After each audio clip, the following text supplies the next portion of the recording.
मंद्रुपमध्ये कारगिल विजय दिन साजरा, हुतात्मा स्तंभाला केले अभिवादन। मंद्रुप येथील हुतात्मा स्तंभाला अभिवादन करून 25वा कारगिल विजय दिवस साजरा करण्यात आला।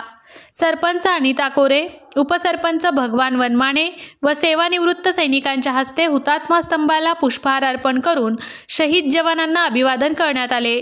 यावेळी कृषी समितीचे माजी सभापती अप्पाराव कोरे, ग्रामपंचायत सदस्य सूर्यकांत मेंढगुदले, शिवपुत्र जोडमोटे, अंकिता कुंभार, ग्रामविकास अधिकारी सोमन्ना पुजारी, डॉक्टर मळसिद्ध कुंभार यांच्यासह सेवानिवृत्त सैनिक राजकुमार राठोड, विठ्ठल कुंभार, बाबूराव सुतार, चंद्रकांत हेळकर, मलकारी कामगोंडे, रेवणसिद्ध ख्याडे, मैनोद्दीन शेख, माळप्पा हेळकर, मल्लप्पा बाळगी आदींचा सरपंच कोरे यांच्या हस्ते सत्कार करण्यात आले। यावेळी राम घाटे, शब्बीर लिगेवान, रतिकांत वाडकर, हारून शेख, अक्षय रणखांबे, अभिषेक मेत्रे, महबूब कोरबू यांच्यासह आदी उपस्थित होते।